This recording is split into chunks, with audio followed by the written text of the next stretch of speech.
సిలువలో నాకై కార్చెను యేసు రక్తము. శిలనైన నన్ను మార్చెను యేసు రక్తము. శిలనైన నన్ను మార్చెను యేసు రక్తము. యేసు రక్తము. ప్రభు యేసు రక్తము. యేసు రక్తము. ప్రభు యేసు రక్తము. అమూల్యమైన రక్తము. యేసు రక్తము. అమూల్యమైన రక్తము. యేసు రక్తము. సిలువలో నాకై కార్చెను యేసు రక్తము.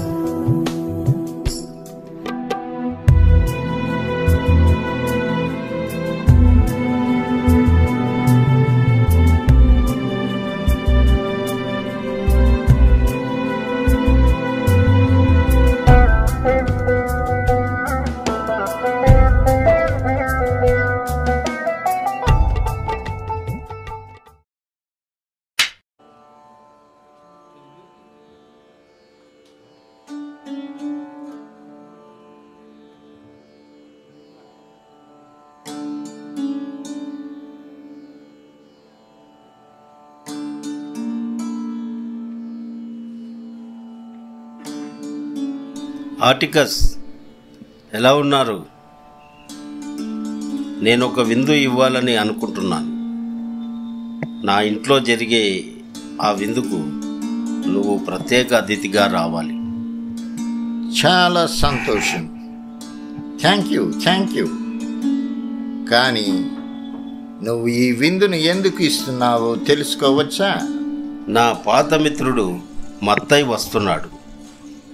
మత్తయి ఈ కపెర్నహూములో 30 సంవత్సరాల క్రితం ఉండేవాడు. ఇప్పుడు అతను మళ్ళీ ఇక్కడికి వస్తున్నాడు. అతన్ని గౌరవించడానికి నేను ఈ విందు ఇస్తున్నాను. నిజంగా మత్తయి చాలా అదృష్టవంతుడు. నీలాంటి స్నేహితుడు అతనికి ఉండటం నిజంగా అతని అదృష్టమే. నిజమే కావచ్చు, కానీ నాది ఒక ఆలోచన. నేను మత్తయికి ఏ విధంగా ఉపయోగపడగలనా అని. అతను కపెర్నహూముకు ఒక మంచి పని మీద వస్తున్నాడు. అతను జీసస్ గురించి ఒక పుస్తకం రాయాలని అద్భుతమైన పని మీద వస్తున్నాడు. జీసస్ మీద పుస్తకమా? నేను అది నిజంగా ఒక అద్భుతమైన పని. మత్తయి యేసు 12 మంది శిష్యుల్లో ఒకడు. వారిలో చాలామంది ఇప్పుడు లేరు. కొంతమంది శిక్షింపబడ్డారు, మరికొంతమంది చెరసాలలో బంధింపబడి ఉన్నారు, మరికొంతమంది చంపబడ్డారు కూడా. అందుకే మత్తయి తనకు కూడా ఏదైనా జరగకముందే ఈ గొప్ప పుస్తకం పూర్తి చేయాలని అనుకుంటున్నాడు. అవును, అది చాలా ప్రత్యేకమైన పని. ఈ విందులో జీసస్తో పరిచయం ఉన్న వాళ్ళు, జీసస్ వల్ల తమ జీవితాలు బాగు చేసుకున్న వాళ్ళు, యెరూషలేము నుంచి, బెత్లెహేము నుంచి, సమరయ నుంచి కూడా కొంతమందిని పిలవాలని అనుకుంటున్నారు. ఒక్కొక్కరు జీసస్ గురించి వారు ఏం విన్నారో ఏమి చూశారో చెప్పగలిగితే మత్తయి తన లేఖకుని ద్వారా ఇవన్నీ రాయిస్తే తన పుస్తకం కొరకు ఉపయోగపడవచ్చు కదా. అందుకే నువ్వు కూడా ఈ విందులో ఉంటే బాగుంటుంది ఆర్టికస్. కానీ కానీ నేను అంత అర్హుని కాదు. నీకు తెలుసా, ఆ రోజు ఆ సిలువ వేసిన రోజు నేను ఏం చేశానో నీకు తెలుసా? ఆయన పడిన సిలువ శ్రమలకు నేను కూడా ఒక కారణమే. అదేమీ ఇప్పుడు పట్టించుకోకు ఆటికస్. మీరు మత్తయికి ఆ భయంకరమైన రోజు ఏమి జరిగిందో చెప్తే చాలు. నాకు తెలుసు, మత్తయి మీతో చాలా విషయాలు మాట్లాడతాడు. ఆ సందర్భంలో ఉన్న ఒకే ఒకరు రోమన్ సైనికులు మీరు. గౌరవనీయులైన యాయిరు గారు, నేను నిజంగా విందులో పాల్గొనడానికి అర్హత కలిగిన వాణ్ణి కాదు. నేను ఆయన గురించి ఎలా చెప్పగలను? మీరు తప్పక రావాలి, అది మీ బాధ్యత. సరిగ్గా ఇప్పటి నుండి నెలలోగా ఆ విందు ఉంటుంది. అది నా ఇంటిలో కాబట్టి ఆటికస్, నా రోమన్ మిత్రమా, నువ్వు ఖచ్చితంగా వస్తానని ఎదురు చూస్తాను.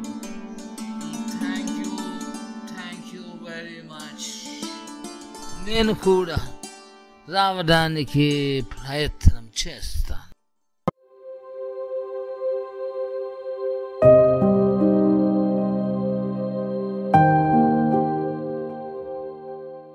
ఇదిగో అమ్మాయిలు, ఆ చిన్న బెంచ్ ఆ టేబుల్ ప్రక్కన పెట్టండి. అమ్మగారు, ఈ మెత్తను ప్రధాన కుర్చీ మీద లేక ఎక్కడ పెట్టమంటారు? ఆ చివర ఉంచండి. అమ్మాయిలు, మీలో ఒకరు త్వరగా వెళ్ళి ముఖ్య అతిథి కోసం ఒక మంచి మెత్తని తీసుకురండి. ఎందుకంటే మత్తయి చాలా వృద్ధుడు. ఈ చిన్న మెత్త అతనికి సౌకర్యవంతంగా ఉండకపోవచ్చు. అమ్మా, తాతయ్య నన్ను ఈ విందు జరిగే దగ్గర కూర్చొనిస్తారంటావా? ఇక్కడ స్థలం ఉంటే కూర్చొనిస్తాడేమో, కానీ ఇక్కడ అంత స్థలం ఉండదేమో. ఎంతమంది అతిథులు ఉండొచ్చమ్మా? చూద్దాం. ఒకరు మీ తాత ముఖ్య స్నేహితుడు మత్తయి, రెండవ వాడు ఆయన సహాయకుడు లేఖికుడు, తర్వాత యెరూషలేం నుండి వచ్చే ఒక పెద్ద ఆయన, తర్వాత సమరయుడు. మీ తాత సినగాగ్ దగ్గర ఉన్న ఒక పాత రోమన్ సైనికుడిని కూడా ఆహ్వానించారు, కానీ ఆయన వస్తాడో రాడో నాకైతే తెలియదు. అమ్మా, రోమన్ సైనికుడు ఎప్పుడు దిగులుగానే ఉంటాడు. ఆయన అంత తెలివైన వాడు కాదేమో. చూడు బాబు, పెద్దవాళ్ల గురించి నువ్వు అలా మాట్లాడకూడదు. మరి అతను ఎందుకు ఎప్పుడా పెద్ద తమాషా అయిన గ్లవ్ చేతికి తొడుక్కొని ఉంటాడు?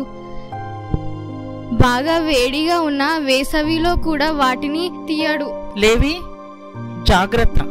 నీవా రోమన్ సైనికుని గురించి, ఆయన వేసుకున్న గ్లవ్ గురించి అస్సలు ఒక్క మాట కూడా మాట్లాడకూడదు. సరే, నేను మాట్లాడను. కానీ ఈ రాత్రి ఆయన విందుకు రాకపోతే నాకు కూర్చోడానికి స్థలం దొరుకుతుందిగా. చూడు నాన్న, మీ తాతగారి మంచం దగ్గర ఉన్న ఓ చిన్న టేబుల్ తీసుకురా. అది మత్తయ్య గారి సహాయకుడికి రాసుకోవడానికి ఉపయోగపడవచ్చు. అమ్మ, వాళ్ళందరూ వస్తున్నారు. రోమన్ సైనికుడు కూడా వస్తున్నట్లున్నాడు. నాకు కూర్చోవడానికి స్థలం దొరకకపోవచ్చు.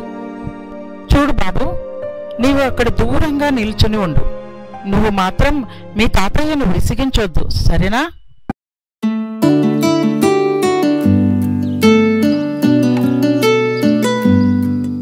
రండి రండి మిత్రులారా, భోజన బల్ల సిద్ధంగా ఉంది.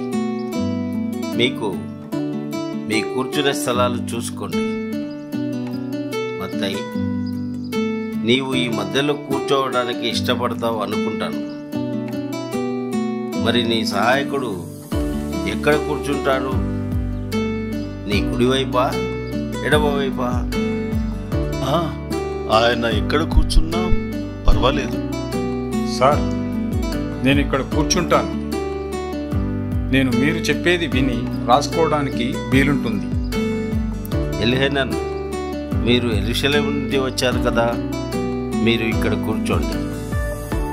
జరాయా, మీరు ఎల్హేనన్ పక్కన ఇక్కడ కూర్చోండి. టీబా, నువ్వు ఇక్కడ ఈ కుర్చీలో కూర్చో. ఇకపోతే ఈ కుర్చీ ఆర్టికస్ కోసం ఉంచుదాం. అతను ఏ సమయంలోనైనా ఇక్కడికి రావచ్చు. కపెర్నహూముకు తిరిగి రావడం చాలా సంతోషం. ఈ టేబుల్ దగ్గర కూర్చోవడం కూడా. యాయిరు, నువ్వు ఈ పెద్దలందరినీ ఇక్కడికి చేర్చి వారి అనుభవాలు నాకు ఉపయోగపడాలని అనుకోవడం చాలా బాగుంది. నువ్వు చూపిన అభిమానానికి చాలా కృతజ్ఞుణ్ణి. ఈ రుచికరమైన ఆహారానికి కూడా కృతజ్ఞతలు. మీకు మంచి విందు ఇవ్వడం నాకు సంతోషమే. ఇదిగో, నేను మీకు నా ఒకే ఒక్క మనుమడు లేవిని పరిచయం చేయాలని అనుకుంటున్నాను. అతను మనతో కూడా ఈ విందులో పాల్గొనాలని ఆశపడుతున్నాడు. మీకెవ్వరికి అభ్యంతరం లేదు కదా? అభ్యంతరం ఎందుకుంటుంది? ఇక్కడ కూర్చోవడానికి చాలా స్థలం ఉంది. చిన్న, ఇక్కడ కూర్చో. నీ పేరు లేవి కదా? అవును సార్.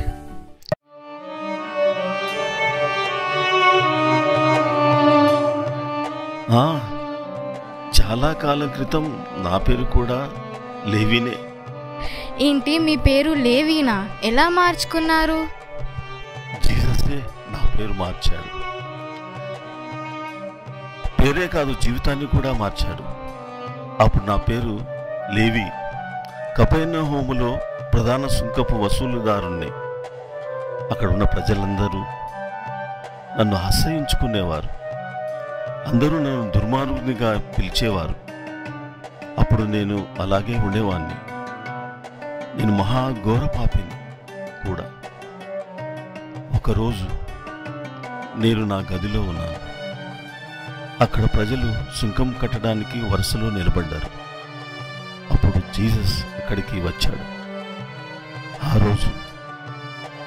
రోజు నాకు బాగా గుర్తు. ఆ రోజు నువ్వు అన్నది నిజమే.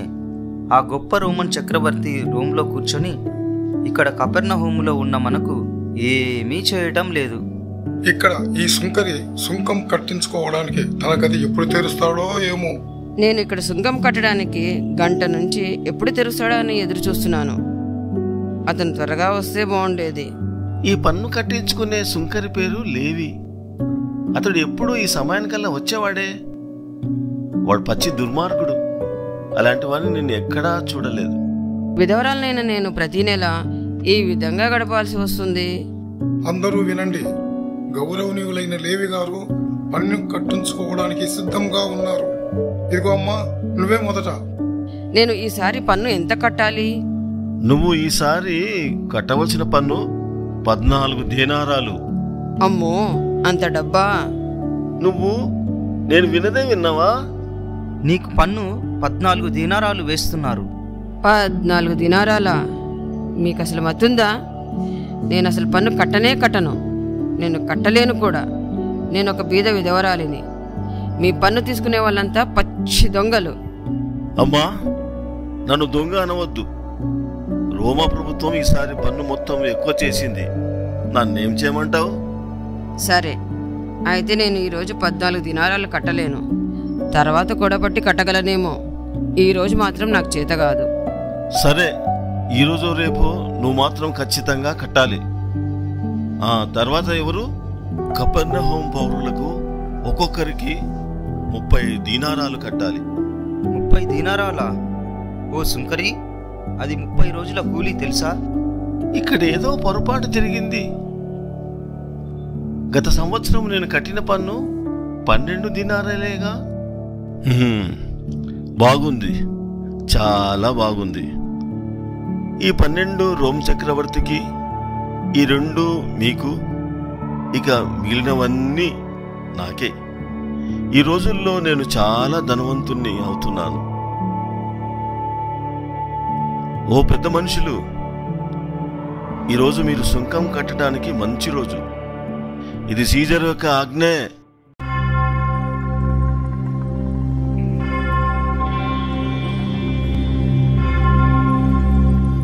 లేవి, నేను ఇక్కడికి వచ్చింది సీజర్ యొక్క పన్ను కట్టడానికి కాదు, కానీ నన్ను వెంబడించమని చెప్పడానికి. నజరేతు నుండి వచ్చిన ఆ మనుషుడివి నీవేనా? అవును, అది నేనే. అయ్యా, కపెర్నహూములో ప్రతి ఒక్కరూ మీ గురించి, మీ సూచక క్రియల గురించి, మీ అద్భుతాల గురించి మాట్లాడుకుంటున్నారు.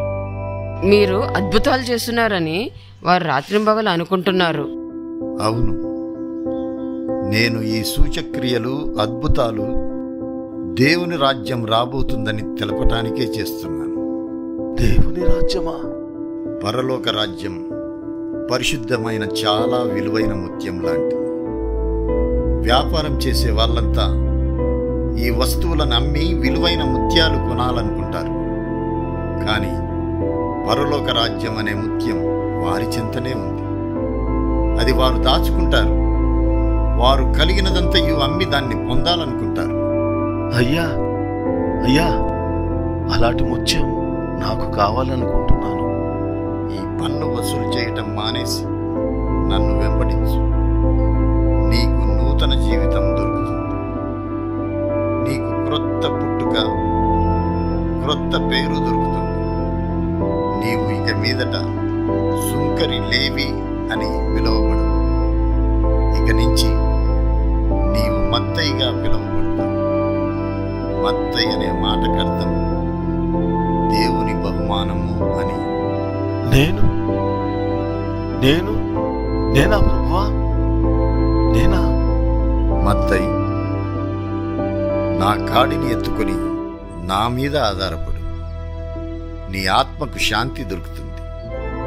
ఎందుకనగా నా కాడి సులువుగాను, నా భారం తేలికగాను ఉంటుంది.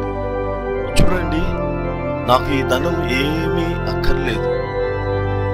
ప్రభువా, నేను వెంబడిస్తాను. ప్రభువా, నిన్నే వెంబడిస్తాను. ఆ విధంగా నేను 30 సంవత్సరాలు మత్తయిగా పిలువబడి యేసుక్రీస్తు శిష్యునిగా నా విమోచకుడైన ఆయన కాడిని నేను ఎత్తుకున్నాను. భారంగా కాదు, సంతోషంగా. అందుకే నేను నా ప్రభువు జీవితాన్ని పుస్తకంగా రాయాలనుకుంటున్నాను. నేను దాని ద్వారా ఆయన నిత్య జీవ రాజ్యానికి రాజు అని, ఆయన ప్రవక్తలు ప్రవచించిన ప్రవచనాల నిరూపణకు వచ్చాడని, ఆయన దేవుని కుమారుడని తెలియజేయాలనుకుంటున్నాను. అది నిజంగా ఒక శ్రేష్టమైన గ్రంథం అవుతుంది. మత్తయి, నీవు నీ పుస్తకాన్ని ఏ విధంగా మొదలు పెట్టాలని అనుకుంటున్నావు? మొదట నేను యేసు పుట్టుకకు సంబంధించిన విషయాలను రాయాలనుకుంటున్నాను. హోషేయ, నేను గత వారం చెప్పిన ఆ సన్నివేశం చదివి వినిపించు. సార్, మీరన్నది దీని గురించేనా?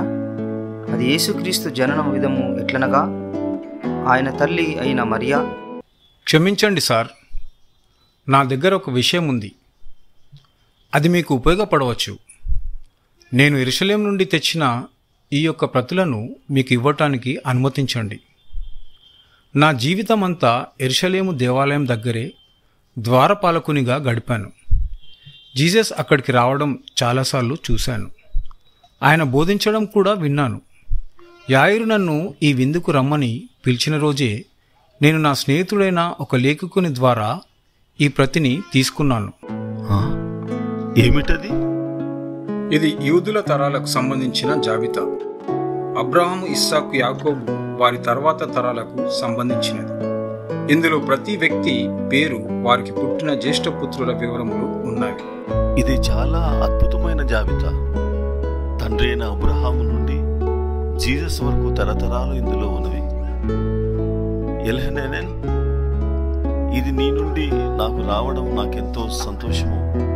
నీకు తెలియదు, నేను నీకు చాలా కృతజ్ఞుణ్ణి. హోషేయ, దీన్ని మన గ్రంథపు ప్రారంభంలోనే రాయండి. అలాగే సార్, నేను దీన్ని ఎలా ప్రారంభించాలి? ఈ విధంగా రాయి. అబ్రహాం కుమారుడైన యేసుక్రీస్తు వంశావళి. అబ్రహాము ఇస్సాకును కనెను, ఇస్సాకు యాకోబును కనెను. మిత్రులారా, నా కూతురు మిరియం మరి ఆమె సేవకులు విందు సిద్ధం చేశారు. ముందు విందు ఆరగించండి. మీరు విందు చేస్తూ మన కథలను మత్తయికి వినిపించవచ్చు. నేను ఆహ్వానించిన ఆ పాత రోమన్ సైనికుడు ఏ క్షణమైనా ఇక్కడికి రావచ్చు. మిరియం, నీవు అక్కడికి వెళ్ళి ఆటికస్ వస్తున్నాడేమో చూడు. నాన్న, మీరు అనుమతిస్తే లేవి పరిగెత్తుకుని వెళ్ళి చూసి వస్తాడు. తప్పకుండా తాతయ్య, మీకోసం వెళ్తాను. ఆయనతో చెప్తాను మీరు తొందరగా రాకుంటే మేము అంతా తినేస్తాము అని. లేదు లేదు లేవి, అంత చెప్పనవసరం లేదు. నువ్వు ఇక్కడే ఉండి జీసస్ గురించి ఇక్కడ మాట్లాడుతున్న గొప్ప సంగతులు వినవచ్చు.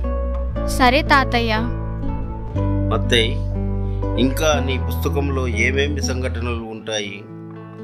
జీసస్ యోర్దాను నది దగ్గరికి వెళ్ళి బాప్తిస్మం ఇచ్చి యోహానుచే బాప్తిస్మం తీసుకునే సంఘటన ఉంటుందా?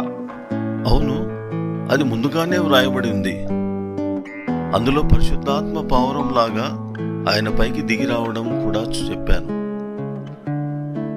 ఆకాశం నుండి ఇతనే నా ప్రియకుమారుడు, ఈయన యందు నేను ఆనందిస్తున్నాను అనే స్వరం వినిపించడం కూడా రాశాను. ఇంకా చాలా చెప్పాలి. తర్వాత ఏమి రాయాలో తెలియటం లేదు. నేను జీసస్ చేసిన అత్యున్నతమైన అద్భుతం గురించి వినాలనుకుంటున్నాను. అటువంటి కథలు చాలా ఉన్నాయి. టీబా గారు, మీ తాతయ్య గారి కథ, ఆయన జీసస్ను కలిసిన సన్నివేశం గురించి వినాలని చాలా ఉత్సాహంగా ఉంది. మా తాతయ్య గురించి చెప్పడం నాకు చాలా సంతోషంగా ఉంటుంది. నా పేరులాగా ఆయన పేరు కూడా టిబా. కానీ ఆయనందరూ ఎప్పుడూ సమరయ కుష్ఠరోగి అని పిలిచేవారు. జీసస్ ఆయనను స్వస్థపరిచాక కూడా అదే పేరు. ఆయన తనకు ఏమి జరిగిందో చెప్పటానికి ఎప్పుడూ అలసిపోలేదు. ఆయన మాతో చెప్పేవాడు, దేవుడు ఈ లోకానికి జీసస్ అనే పరమ వైద్యుని పంపకుండా ఉంటే నేను ఇప్పుడు బాగుపడేవాడిని కాదని. చాలా కాలం కిందట ఆయన కుష్ఠరోగిగా ఉండేవాడని, పట్టణం వెలుపల గవిని వద్ద ఇంకా 9 మంది కుష్ఠరోగులతో కలిసి ఉండేవాడని. ఎందుకంటే చట్ట ప్రకారం వారి దగ్గరికి ఎవరూ రాకూడదు.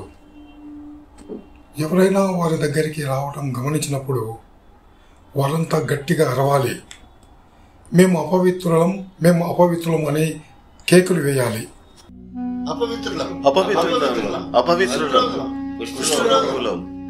మనుషులందరిలో కుష్ఠిరోగులమైన మనం శాపగ్రస్తులం. మనం రాత్రింబగళ్ళు ఇక్కడ కూర్చొని చావు కోసం ఎదురు చూస్తున్నాం. నేను చాలా ఆకలితో ఉన్నాను. నేను నా ఆకలి తీరుతుందని చాలా ఆశగా ఉన్నాను. నా ఆశ అడి ఆశే. మనం ఇక్కడే పట్టణం వెలుపల చనిపోనున్నామని నాకు తెలుసు. అపవిత్రులం,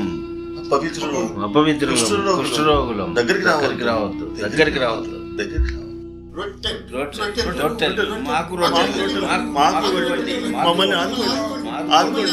రొట్టెలు. మన మిత్రుడు సీమోను మన కొరకు ఆహారం తెస్తాడేమో. ఆయన ఆహారం తేవాలని దేవుని ప్రార్థిస్తున్నా, కానీ తీసుకుని రాకపోవచ్చు. ఎందుకంటే రేపు సబ్బాతు దినం కదా. మిత్రులారా, రోజు రోజు మన పరిస్థితి మరింత దిగజారిపోతున్నది.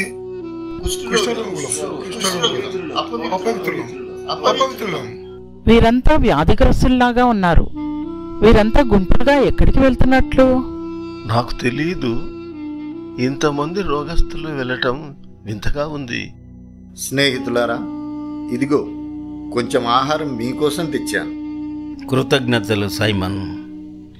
నీ ఒక్కడవే మాకు మంచి స్నేహితుడు. నువ్వు మమ్మల్ని ఈ ఆకలి బాధ నుంచి కాపాడుతున్నావు. మిత్రమా సిమోను, ఈ వ్యాధిగ్రస్తులంతా గుంపుగా ఎక్కడికి వెళ్తున్నారు చెప్పగలవా? ఇంకెక్కడికి? పరమ వైద్యుడు నజరేయుడైన యేసును కలవటానికి. ఆయన సమీప గ్రామంలో ఉన్నాడు. ఆయన అందరినీ స్వస్థతపరుస్తున్నాడు. నేను వ్యాధిగ్రస్తుడిని కాకున్నా ఆయనను చూడ్డానికి వెళ్తున్నా. ఆయన బోధ కూడా వినటానికి వెళ్తున్నాను. ఆయన ఉపమానాలతో చాలా బాగా బోధిస్తున్నాడట. సీమోను, యేసుతో చెప్పు, మమ్మల్ని కూడా స్వస్థపరచమని. నీకు మతిగాని పోయిందా? కుష్ఠరోగులను ఎవ్వరూ బాగు చేయలేరు. నాకు తెలుసు, కానీ నాది ఏదో కోరికతో కూడిన ఆలోచన. ఏ వైద్యుడు మనల్ని ముట్టుకోడు, బాగు చేయడు. నేను నజరేతు వాడైన ఆ గొప్ప వ్యక్తిని గురించి విన్నాను. ప్రవచనాలు కూడా చెప్పాయి ఆయన గొప్ప ప్రవక్త అని. ఏదో ఒకరోజు నేను ఆయనను కలుస్తానేమో, ఏమో ఆయన నన్ను కూడా ఏదో ఒకరోజు స్వస్థపరుస్తాడేమో. అదిగో చూడండి, వారు తిరిగి వస్తున్నారు. అరే చూడు, ఆ గుడ్డివాడు ఇప్పుడు చూడగలుగుతున్నాడు.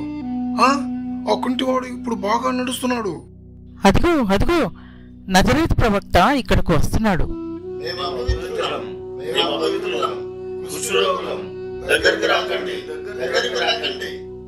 నా నుంచి దూరంగా వెళ్ళకండి, దగ్గరికి రండి. నేనెవరో మీకు తెలియదా? పరలోకమందున్న నా తండ్రి మిమ్మల్ని స్వస్థపరచుటకు నాకు శక్తినిచ్చాడు. ప్రభువా, మా మీద దయ చూపండి. స్వస్థతపరచండి. మీలో ప్రతి ఒక్కరిని మీ విశ్వాసమే స్వస్థపరచుతున్నది. భయంకరమైన ఈ కుష్టి వ్యాధి నుండి మీరు స్వస్థత పొందుతున్నారు. మోషే ధర్మశాస్త్రం ఏమి చెప్పిందో మీకు తెలిసే ఉంటుంది. వెళ్ళండి, వెళ్ళి మీరు ప్రధాన యాజకునికి కనపరుచుకోండి. అప్పుడు ఆయనే మీరు శుద్ధి నొందారని ప్రకటిస్తాడు. చూడండి, అద్భుతం! నా రోగం పోయింది, నాకు స్వస్థత దొరికింది. అవును, చూడండి, మనందరికీ స్వస్థత దొరికింది. ప్రభువా, దేవునికి మహిమ కలుగునుగాక. మీరు మమ్మల్ని స్వస్థపరిచారు. కృతజ్ఞతలు దేవా. నేను ఒక సమరయుణ్ణి, నన్ను కూడా మీరు శుద్ధి చేశారా? లెమ్ము, నీ మార్గమున వెళ్ళు, నీ విశ్వాసమే నిన్ను కాపాడింది.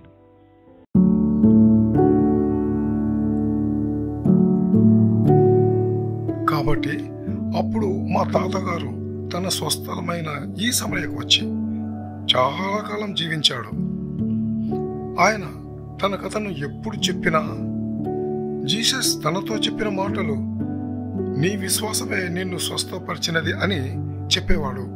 మంచిది టీవా, నువ్వు చాలా మంచి కథను గుర్తు చేశావు. అవును, యేసుక్రీస్తు చాలా మందిని స్వస్థత పరిచాడు. కానీ ఎప్పుడు ఎవరిని స్వస్థత పరిచినా ఆయన చెప్పేది ఒకటే, నీ విశ్వాసమే నిన్ను స్వస్థత పరిచిందని. 3 సంవత్సరాల కాలంలో నేను ఆయనతో ఉన్నప్పుడు ఆయన చాలా మందిని స్వస్థత పరిచాడు. చనిపోయిన వారిని కూడా లేపాడు. ఎవరో ఎందుకు, ఇదిగో ఈ యాయిరు కుమార్తె మిరియం కూడా చనిపోయినప్పుడు బ్రతికించాడు. ఆమె అప్పుడు ఒక చిన్న అమ్మాయి. అది జరిగింది ఈ కపెర్నహూములోనే. అవును, అందుకే నేను ప్రతిరోజు దేవునికి కృతజ్ఞతలు చెల్లిస్తాను. యేసే నా ఒక్కగానొక్క కుమార్తెను బ్రతికించాడని. మత్తయి, ఆయన చేసిన అద్భుతములు అన్నీ నీ పుస్తకములో విశదపరచు. అవును, ఆయన చేసిన అద్భుతాలు నా పుస్తకములో ఎంతవరకు రాయగలనో అంతవరకు రాస్తాను. ఇవి కాక ఆయన బోధించిన విషయాలు కూడా. అంతేకాక ఆయన చెప్పిన ఉపమానాలు నాకు గుర్తున్న వరకు రాస్తాను. నేను తప్పకుండా ఆయన ఎంచుకున్న అపోస్తుల పేర్లు ప్రస్తావించాలి. సీమోను పేతురు, యాకోబు, యోహాను మరియు మత్తయి, నేను అడ్డుపడుతున్నందుకు క్షమించాలి. మిరియం నాకిప్పుడే చెప్పింది, నా పాత రోమన్ సైనికుడు వస్తున్నాడని. మంచిది, చాలా మంచిది. ఖచ్చితంగా ఈ రోమన్ సైనికుడికి ఒక ప్రత్యేకమైన కథ మనకు చెప్పడానికి ఉండే ఉంటుంది. ఇతను యేసుక్రీస్తు సిలువ వేయబడిన సమయంలో పిలాతు ఏర్పరచుకున్న సైనికుల గుంపులో ఒకడు. కానీ ఒక్క విషయం ముందే చెప్తున్నాను. ఈయన తన చేతులకు గ్లవ్ వేసుకొని ఉంటాడు. దాని విషయం మీరు శ్రద్ధ పెట్టాల్సిన అవసరం లేదు. అవి అతను రాత్రింబవళ్ళు వేసుకునే ఉంటాడు. చేతులకు గ్లవ్? అది రాత్రింబవళ్ళు? నేనెప్పుడు ఇలాంటి మనిషి గురించి వినలేదే. చాలా వింతగా ఉంది. అతను ఆ గ్లవ్ ఎందుకు వేసుకుంటున్నాడు? బహుశా ఈ పిల్లవాడు లేవి దాని గురించి చెప్పగలడేమో. లేదు, అతను నాకెప్పుడు చెప్పలేదు. వాళ్ళు వచ్చేస్తున్నారు.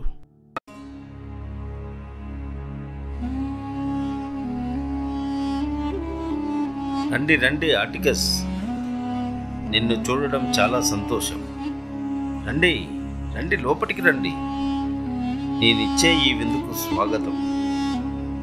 బయటి ప్రాంతాల నుంచి వచ్చిన నా అతిథులందరినీ నువ్వు కలవాలి. పెద్దలారా, ఈయన ఆటికస్, నా రోమన్ మిత్రుడు. ఈయన టీవా సమరే నుంచి, ఈయన యెరూషలేము నుంచి, ఇక్కడ బెత్లెహేము నుంచి బెరాయ, ఇంకా ఇక్కడ ఈరోజు గౌరవ అతిథి నా చిరకాల మిత్రుడు మత్తయి, యేసుక్రీస్తు శిష్యులలో ఒకడు. ఇకపోతే నా మనుమడు లేవి, మీకు ముందుగానే తెలుసు. ఇతను హోషేయ లేఖకుడు. మనం మాట్లాడుకుంటున్న సంగతులు అన్ని పుస్తకంలో రాస్తాడు. మిమ్మల్ని అందరినీ కలవటం చాలా సంతోషం. నేను ఈ సమావేశానికి రావలసిన అర్హత కలిగిన వాడిని కాదు, కానీ యాయిరు బలవంతం పెట్టడం వల్ల రావలసి వచ్చింది. అది సరే, కూర్చో ఆర్టికస్. సార్, యాయిరు మీకు చెప్పే ఉంటాడు. నేను నజరేయుడైన యేసుక్రీస్తు గురించి పుస్తకం రాయాలని అద్భుతమైన పనిని పెట్టుకున్నాను. ఆయన మా విమోచకుడైన రాజు. అవును అవును, యాయిరు ఆ పుస్తకం గురించి ముందే చెప్పాడు. కొంత భాగం ఇంతవరకు పూర్తి చేశాం, కానీ రాయాల్సింది ఇంకా చాలానే ఉంది. యేసుక్రీస్తు ఏ విధంగా సిలువ వేయబడ్డాడు, తిరిగి పునరుద్ధానుడై ఏ విధంగా సజీవుడిగా లేచాడు, ఖచ్చితమైన విషయాలను రాయాలని నా కోరిక. కానీ అందులో కొంత మేము రాయలేమని అనిపిస్తుంది. మీరు కానీ మీలాంటి రోమన్ సైనికులు ఎవరైనా ఆ రోజు దగ్గర ఉండి యెరూషలేములో జరిగిన విషయాలు చెప్పి నాకు సహాయం చేయగలిగితే ఇది సాధ్యం అవుతుంది. అదిగో, ఆ పస్కా విందు జరిగిన రాత్రి జీసస్ పట్టుబడినప్పుడు మేము శిష్యులమంతా పారిపోయాం. ఆ తర్వాత ఉదయం పొంతి పిలాతు దగ్గరకు జీసస్ను తీసుకుని వచ్చినప్పుడు మాలో కొంతమంది దూరంగా ఉండి చూశారు. అప్పుడు జనులంతా సిలువ వేయండి, సిలువ వేయండి అని కేకలు వేశారు. నేను కూడా జనుల కేకలు విన్నాను. మేము పొంతి పిలాతు చేతులు కడుక్కోవడం చూశాము. తర్వాత పిలాతు జీసస్ను సిలువకు అప్పగించాడు. ప్రభువును వాళ్ళు తీసుకుని పోయారు. తర్వాత ఏం జరిగిందో మాకు తెలియదు. అది ఒక భయంకరమైన సంఘటన. అది గుర్తు చేసుకుంటూ నేను ప్రతిరోజు ఏడుస్తూనే ఉన్నా. ఎందుకంటే నాకు అందులో భాగం ఉంది. ఇదిగో, నా చేతులతో, నా సొంత చేతులతో, ఈ చేతులతో ఆయనను కొట్టాను. ఈ చేతులతోనే ఆయనకు ముళ్ళ కిరీటం చేశాను. పరలోకమందున్న మీ దేవుడు ఎప్పటి నన్ను క్షమించడు.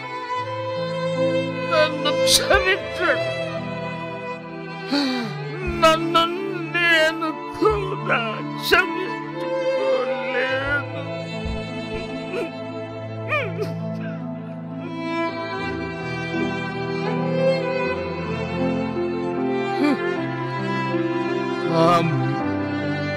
ఆ ముళ్ళు నా వేళ్ళ ఇప్పటికీ గుచ్చుకుంటున్నట్లు నాకు కనిపిస్తుంది. ఆ చిందించబడిన రక్తం, ఆ ముళ్ళ కిరీటం, ఆ కిరీటం నన్ను పిచ్చివాడినట్టు చేసి ప్రతి రాత్రి అదే కల వస్తుంది. ఆర్టికస్, సరే ఆర్టికస్, నీ పరిస్థితి మాకు అర్థమైంది. కానీ ఆ రోజు ఏమి జరిగిందో నువ్వు చెప్పగలిగితే అది మత్తయికి చాలా ఉపయోగపడుతుంది. ఆ రోజు పస్కా పండుగ సందర్భంగా రోమన్ సైనికులను చాలా మందిని శుక్రవారం ఉదయం యెరూషలేములో నియమించారు. మాకందరికీ తెలుసు ఆ రోజు సిలువ వేయడం ఉంటుందని, కానీ అది ఎవరికో మాకు తెలియదు.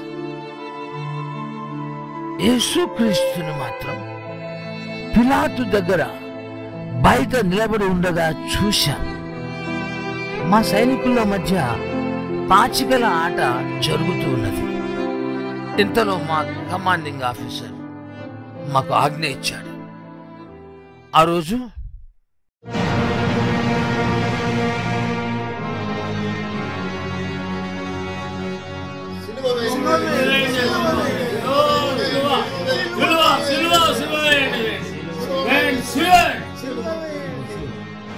జనాలు నిశ్శబ్దంగా ఉంటే బాగుండు. ఊహించండి, ఇది నా అదృష్టం కలిసి వచ్చే రోజు కాదు. ఇక నీ వంతు ఆర్టికస్. బంగారు పాచికలు నాకు ఇవ్వండి. ఆ పాచికలారా తిరగండి తిరగండి, ఇదే నా అదృష్టం. నా అదృష్టం కలిసి వచ్చే రోజు ఇదే. సరిగ్గా తిరగండి. అదిగో అదిగో 6 మంచి సంఖ్య, మంచి సంఖ్య.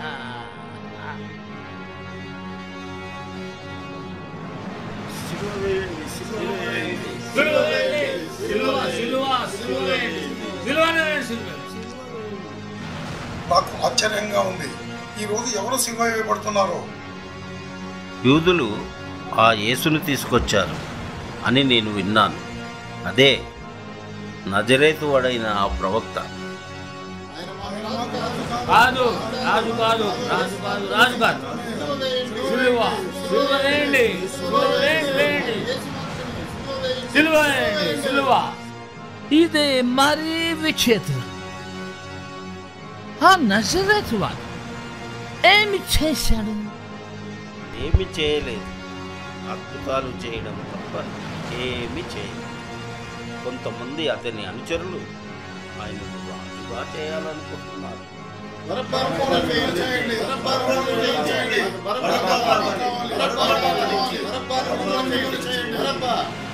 ఈ యూదులు చాలా విచిత్రమైన, చాలా విచిత్రమైన. అది వింటున్నావా? నేను ఈ విషయాన్ని నమ్మలేకుండా ఉన్నాను. చివరి వారు అతనిని విడిచిపెట్టారు. నేను ఇటలీ నుండి వచ్చేటప్పుడు ఆ బరబ్బ గురించి విన్నాను. అతను ఒక బందిపోటు, హంతకుడు కూడా. Long live Roman empire. Soldiers, ఖైదీలో మార్పు జరిగింది. పిలాతు ఆజ్ఞ ప్రకారం ఆ బరబ్బాను విడుదల చేయండి. ఇతన్ని ఆయన స్థానంలో కారాగారంలో ఉంచండి. సిలువ వేయటం 9 గంటలకు నిశ్చయమైనది. పిలాతు ఇతనిని 39 కొరడా దెబ్బలు కొట్టడానికి ఆదేశించారు. అటికస్, సిలువ వేయడానికి తీసుకోపోవడానికి వచ్చినప్పుడు వారికి చెప్పండి, సిలువ మీద నజరేయుడైన యేసు యూదుల రాజు అని రాసిన బోర్డును ఫిక్స్ చేయమని ఆజ్ఞ ఇవ్వబడినట్లు చెప్పండి. మీకు అన్నీ అర్థమైనట్లే కదా?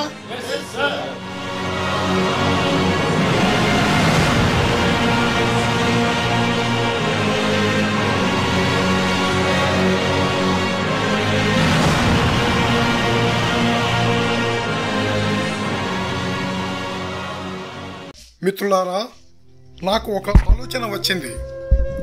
ఏమిటది? మనకు ఇలా ఒక రాజుకు కాపలా ఉండే అవకాశం మళ్ళీ దొరకకపోవచ్చు. మనం ఈ ప్రత్యేకమైన ఖైదీకి కొంచెం ఎక్కువ గౌరవం ఇవ్వాల్సి ఉంటుంది. సరే, అలాగే ఇద్దాం. మొదట ఓ రాజా, నీ పై వస్త్రమును తీసివేయి. మేము నీకు ఈ ఊదారంగు దుస్తులను వేస్తాం. ఊదారంగు నువ్వు వేసుకుంటే నువ్వు వేసుకున్న ఈ వస్త్రం కంటే రాజరికం నీకు అనిపిస్తుంది. రాజు సింహాసనం లేకుండా రాజుగా పిలువబడాడు కదా. ఓ రాజా, ఇదిగో ఇదే నీ సింహాసనం. ఇప్పుడు రాజుకు కావలసింది ఒక మంచి కిరీటం. అవును, నిజమే, కిరీటం కావాలి. వెళ్ళి కిరీటం తీసుకురా. ఇప్పుడు కిరీటం ఎక్కడి నుంచి తేవాలి? అదిగో ఆ బయట పెరుగుతున్న ముళ్ళ చెట్ల నుంచి తీసుకురా. నేను ఈ రాజుకు రాజదండం ఇస్తాను. ఏ రాజు కూడా రాజదండం లేకుండా పరిపాలించాడు కదా. ఓ రాజా, బహుశా నీకు ఇప్పుడు కొంచెం వైన్ అవసరం అనుకుంటా. నువ్వు ఖైదీలకు ఇచ్చే వైన్ తాగవేమో కదా, అందుకే ఇదిగో ఇవి నీళ్లు.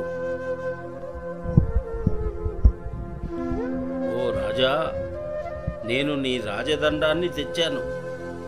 చూడు, ఇది పూర్తిగా బంగారుతో చేయబడింది. ఇదిగో, దీన్ని నీవు కుడి చేతితో పట్టుకో.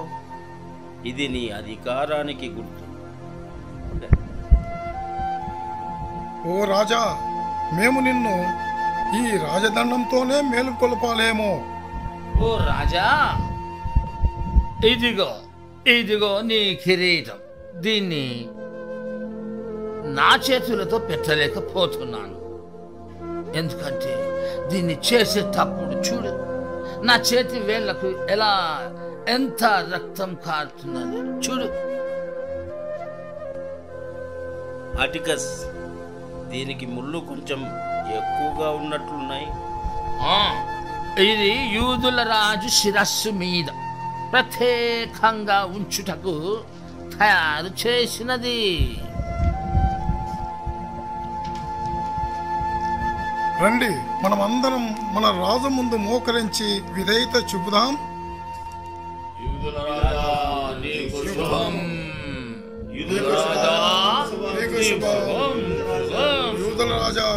శుభం. మీరు ఎవరైనా నా వస్త్రం చూశారా? రేయ్, ఏంటి మీరు చేస్తున్న పని? ఏం లేదు సార్, కొంచెం తమాషా చూస్తున్నాం అంతే. అంతే సార్, అంతే. కానీ సమయం ఉంది కదా అని తమాషా చేస్తున్నాం అంతే. అంతే సార్, అతనికి ఏ హాని చేయలేదు. ఇదిగో చూడండి మీ వస్త్రం సార్. అందుకే మిత్రులారా, మీకు అర్థమై ఉంటుంది, నేను జీవించే రోజులన్నీ నేను ఎందుకు దుఃఖంలో గడుపుతున్నానో మీకు అర్థమై ఉంటుంది. నేను ఇంకా ఆ ముళ్ళ యొక్క బాధను ఎందుకు అనుభవిస్తున్నాను? నేనే ఆ ముళ్ళ కిరీటాన్ని చేసింది. నేను చేసిన కిరీటాన్ని ధరించి నిజంగా దేవుని కుమారుడే, దేవుని కుమారుడే, దేవుని కుమారుడే.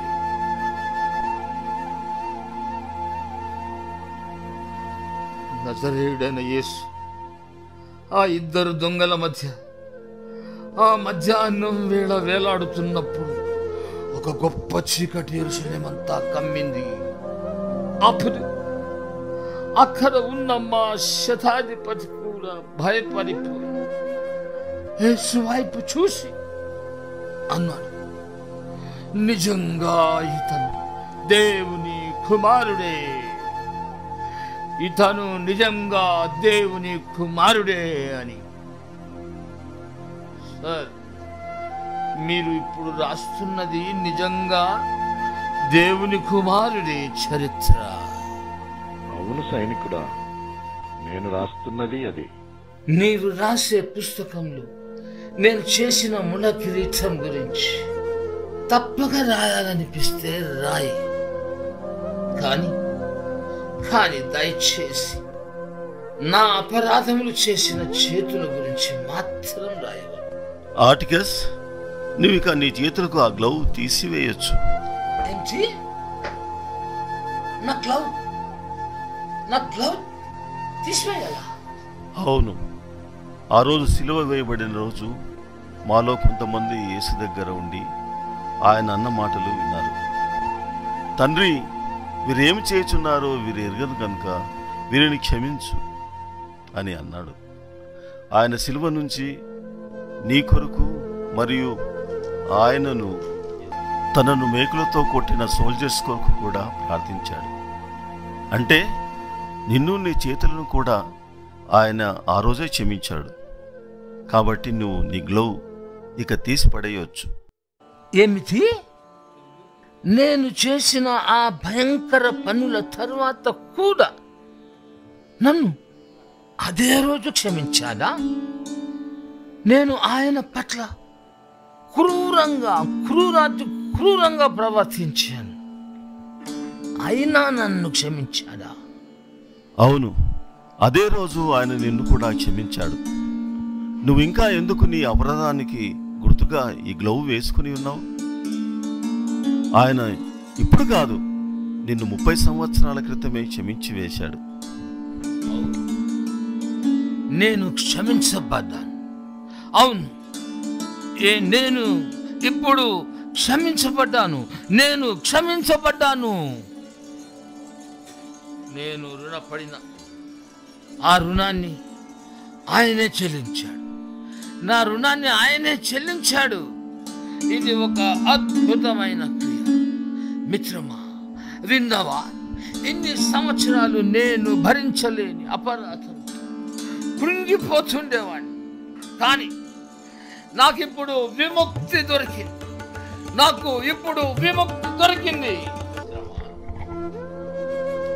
నాకు నీ గురించి చాలా సంతోషంగా ఉంది. నేను ఇంతకాలం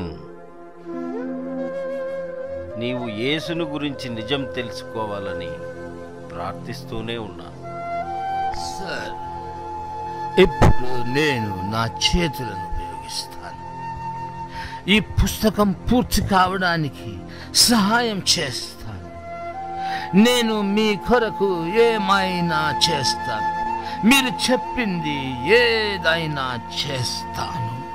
ఆర్టికస్, నీవిప్పుడు ఏ మనిషికి ఏమీ రుణపడలేదు.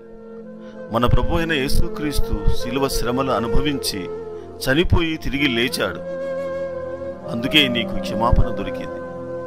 ఆయన నిన్ను కూడా ఎంతో ప్రేమిస్తున్నాడు. ఆయన నిన్ను కోరుకునేది ఒకటి, నువ్వు కూడా ఆయనను ప్రేమించాలని, నువ్వు పశ్చాత్తాపపడి ఆయనను సేవించాలని. నేను సంతోషంగా సేవిస్తాను సార్. కానీ నేను రోమన్ని కదా, ఆయన నిజంగా నన్ను స్వీకరిస్తాడా? ఖచ్చితంగా స్వీకరిస్తాడు. ఆయన తండ్రి దగ్గరికి వెళ్లే ముందు నీ ప్రశ్నకు జవాబు కూడా ఇచ్చాడు. మీరు వెళ్ళండి, సర్వదేశములకు వెళ్ళి సువార్తను ప్రకటించి నా కొరకు శిష్యులనుగా చేయండి. వారికి తండ్రి, కుమార, పరిశుద్ధాత్మనామమున బాప్తిస్మము ఇవ్వండి అని. ఆయన ఆజ్ఞలను అనుసరించినట్లు అందరికీ బోధించమని చెప్పాడు.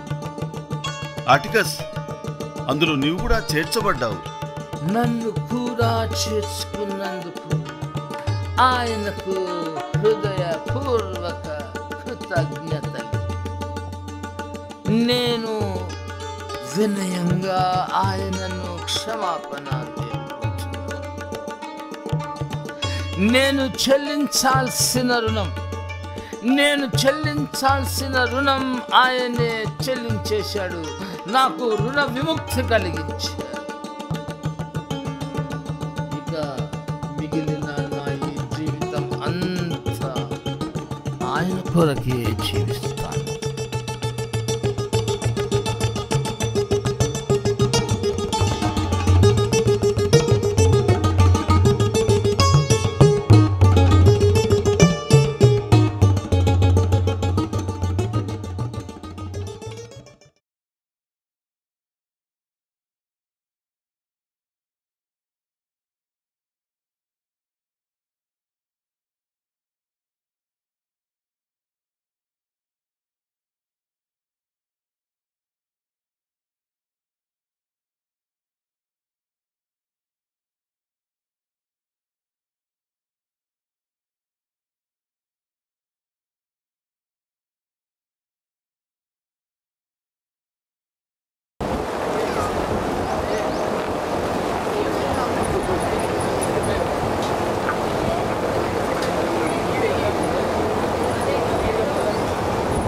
మిత్రులారా, నాకు ఒక ఆలోచన వచ్చింది. మనకు ఇలా ఒక రాజుకు కాపలా ఉండే అవకాశం మళ్ళీ దొరకకపోవచ్చు. మనం ఈ ప్రత్యేకమైన ఖైదీకి కొంచెం ఎక్కువ గౌరవం ఇవ్వాల్సి ఉంటుంది.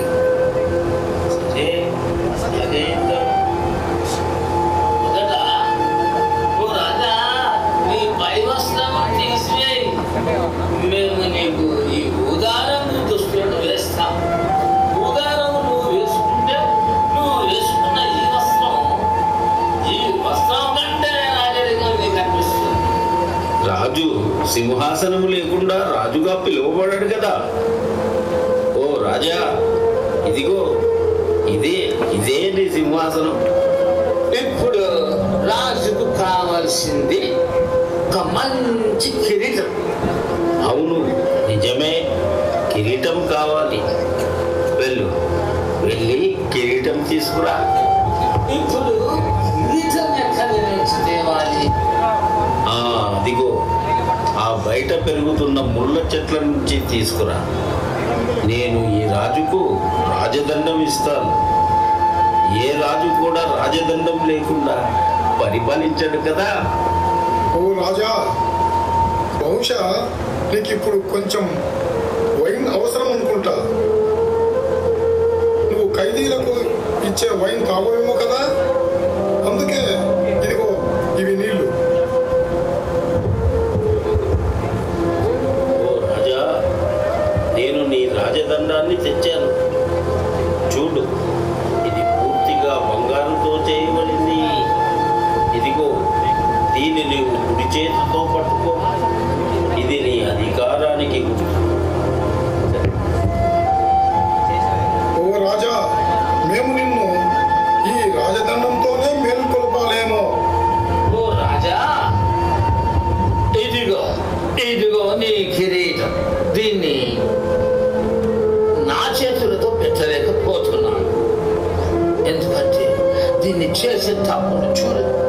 నా చేతి వేళ్లకు ఎంత రక్తం కారుతుందో చూడు.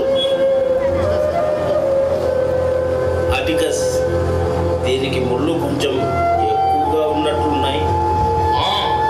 ఇది యూదుల రాజు శిరస్సు మీద ప్రత్యేకంగా ఉంచుటకు తయారు చేసినది.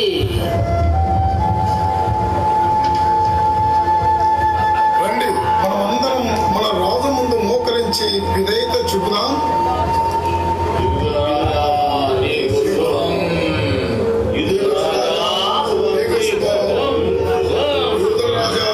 శుభం. మీరు ఎవరైనా నా వస్త్రం చూశారా? ఏంటి మీరు చేస్తున్న పని? ఏం లేదు సార్, కొంచెం తమాషా చూస్తున్నాం అంతే. అంతే సార్, అంతే. కానీ సమయం ఉంది కదా అని తమాషా చేస్తున్నాను అంతే. అంతే సార్, అతనికి ఏ హాని లేదు. ఇదిగో చూడండి మీ వస్త్రం సార్. అందుకే మిత్రులారా, మీకు అర్థమై ఉంటుంది.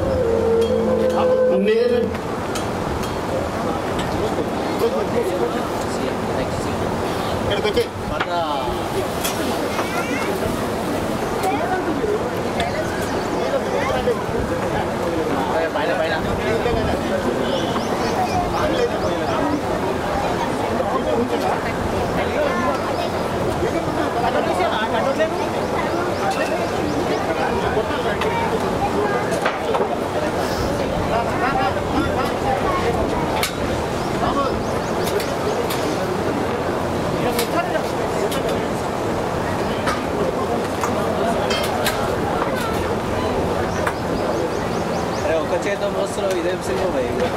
ఆయన మొత్తం కష్టపడాలి.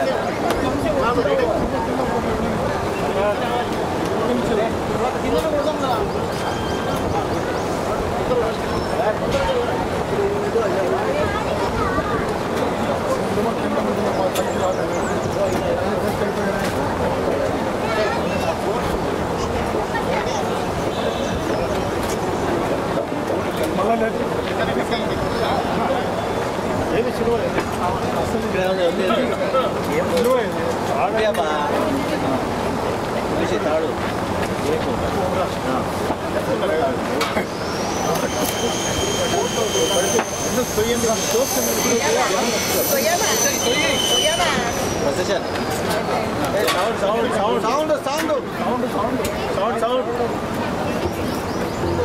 మీకు అర్థమై ఉంటుంది. నేను జీవించే రోజులన్నీ నేను ఎందుకు దుఃఖంలో గడుపుతాను. సరే సరే ఎవరో ఒకరు పట్టుకోండి